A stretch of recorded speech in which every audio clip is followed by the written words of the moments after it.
I used to poop once every 10 days. You just need to know that. And 10 days is a really long time to go without pooping. Has anybody broken 10 days? No. You did? How many days? 2 weeks. Wow. What happened? I went to summer camp and I was just like way too nervous. And I was like, how old were you? 9. Okay, so this is my question. Where does it go? Where does the poop go in a 9-year-old body for 2 weeks? So I came home and I sat on the toilet for like 7 hours. And so that's where it went. It all came out over the course of 7 hours? Yeah, and my mom was just like, didn't ask questions. Can I ask if it came out snaky or full-bodied? I have no idea. I think I just kept flushing the toilet. I don't think I could actually look. Yeah, that's what a normal person. Yeah, okay. I could tell you Fair question. Okay. Well, so for the rest of you, that is not him. It's bad when you can't poop normal, And I've cleared this problem out because now I'm on Lexapro, the thing that makes you less sad and also makes you poop. So that's great. Okay, but before Lexapro, once every 10 days, it would always, it would come hard when it came, but it was very infrequently. And I was thinking about how 10 days is that's the lifespan of a mosquito.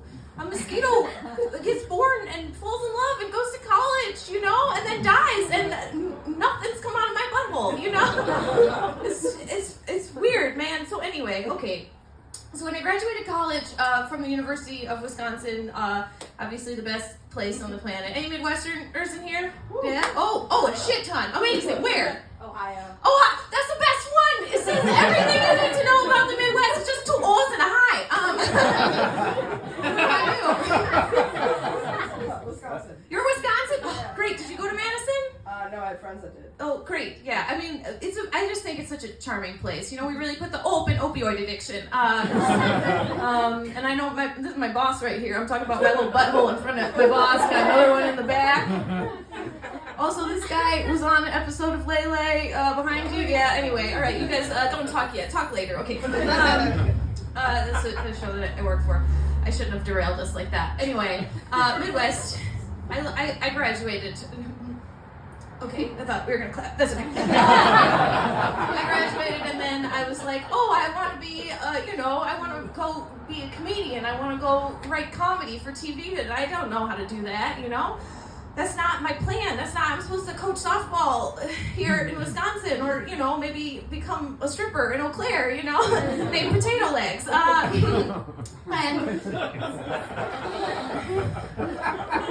So I was like, how do I get this job? And so I took a writing class. I went to Chicago and I took a writing class.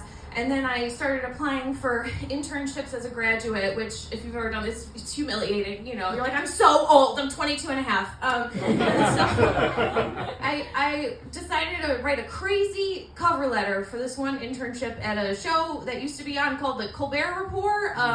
Okay, I see some nodding heads. It makes me happy. If you don't know what it is, you are young, and what are you doing here? Go out and fuck. You know what I mean? Like, you're too young. Just have fun, Anyway, so what was I fucking talking about? Okay, so I wrote this cover letter, and it was like, Dear Mr. Colbert, I smoke pot every night, and I watch your show, and I get so high, and it's crazy, and I love my pot and your show. I don't know why I wrote that. I didn't smoke pot at all, I used to be the type of person who would just smoke a little pot and then crawl in my closet and scratch my skin off, which I later found out is a New York way of bragging you have a closet. Can I just do an aside on the weed? Because now that I'm here, I'm really getting into it. Now that I'm older and I live in California, I know exactly how much to take. I'm fucking going on the weed. I got so perfectly high the other night. I wrote all night long, and then in the morning I ran to my computer and I was like, what did I write last night? It took me 5 hours. It's like a screenplay or a novel. And I opened up my little computer and it was just one line. It was just this. It was, excuse me, I'd like to return this butt. It appears there's a hole in it. I don't know. So I write this letter to the Colbert Report, and it happened that the person choosing the interns was out having a baby, like a regular person, and somebody's pothead cousin was taking over the internship program just that semester. And he called me, and I remember laying in my parents' house in the little pink bedroom that I had, because I was living there at the time, and it was a dark time. And he was just like, "Hey, is it true that you smoke pot and watch Colbert every night?" And I was like, "Yes, it is. I keep all the weed in my sock drawer. Do you believe that?" And he was like, "That's awesome. Come out and intern." So I was like, "This is fantastic." So I go out to New York, and I'm young, and I'm scared, and I'm working at a restaurant in Times Square, and I remember the first time somebody ordered a bottle of wine, and I didn't know at the time that wine came in bottles. I thought it only came in boxes and plastic bags, and I couldn't even open the wine. It was so scary. I was very intimidated by everything, and I had big imposter syndrome, I was like, okay, yeah, I need to be probably back at that strip club in Eau Claire. That's where I really belong. Anyway, so then my first day at the Colbert Report, the person in charge of the interns, she was like, you just have to do 3 little rules here. Three rules. First rule is, this is a daily show. It goes real fast. When the scripts come out every day, you have to run them to Colbert and run them to the writers and run around this like brownstone in Hell's Kitchen and get on the scripts as fast as you fucking can. Rule number 2 is Stephen Colbert is on a diet, so when he asks for cream in his coffee, give him skim milk. I signed an NDA, and I feel like that has to expire at some point, right? And then rule number 3, is never, ever, ever, this is the most important rule, never, ever go in Stephen Colbert's office, okay? If you need him, you just gotta go through his assistant, never go in the office. Okay, got all the rules. Day 1, I'm the lady running around with the scripts. I'm so excited, I get this cool job, I'm running, and I cannot find Stephen Colbert's assistant outside of his office. I'm looking everywhere. I run all over the brownstone, I run around the building, cannot find her. And I was like, oh no, what happens when rule number 1 and rule number 3 are at odds with each other, And I got so nervous, and I didn't know what to do. I was like, he needs a script, and so I just barged into Stephen Colbert's office, and he was standing there in his underpants. I know.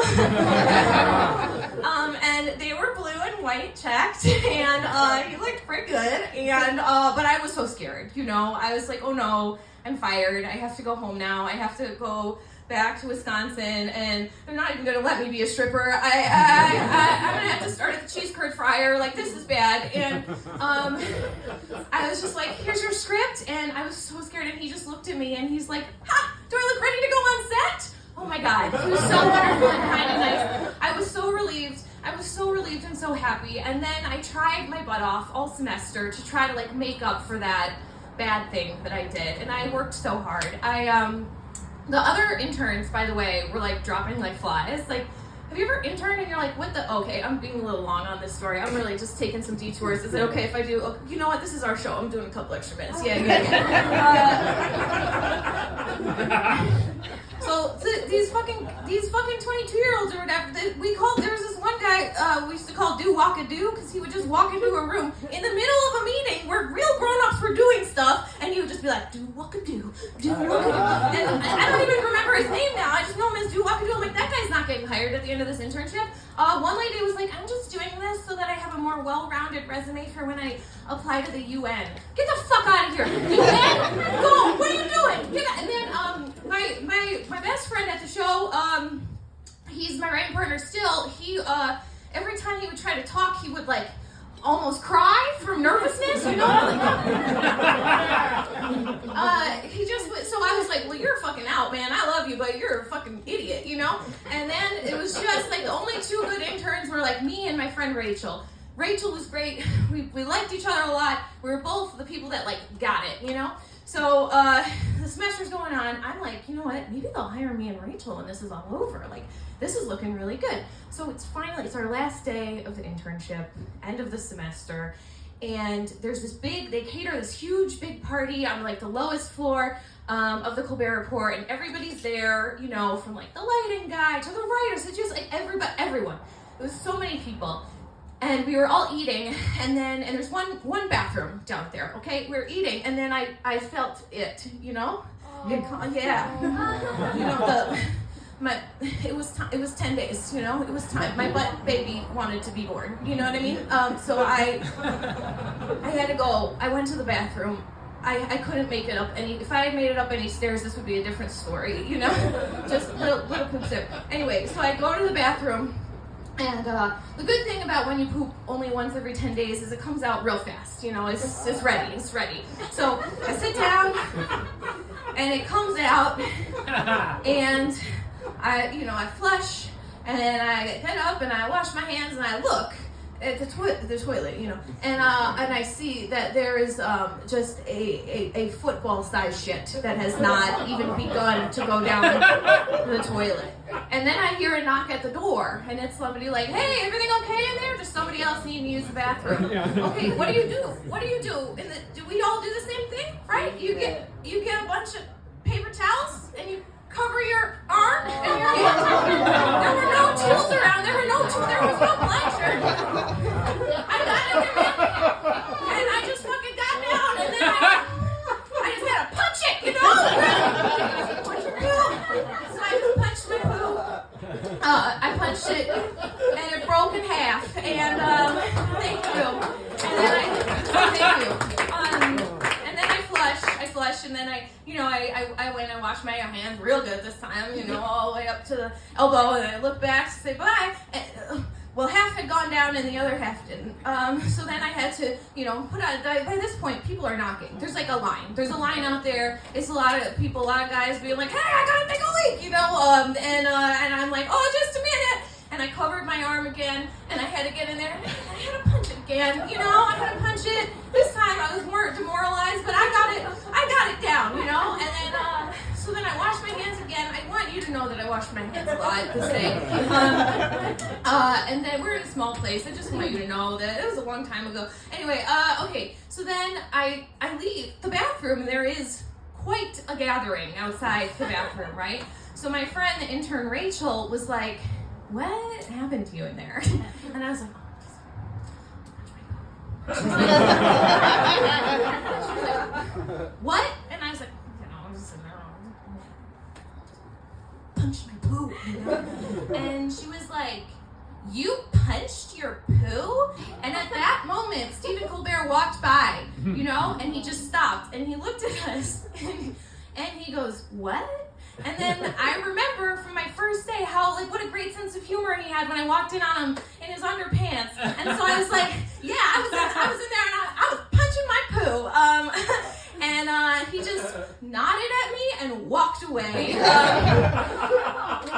I want to tell you that this is a great story about me getting my first TV writing job and having a great easy peasy life. But no, it's not that story. But Rachel has an Emmy now.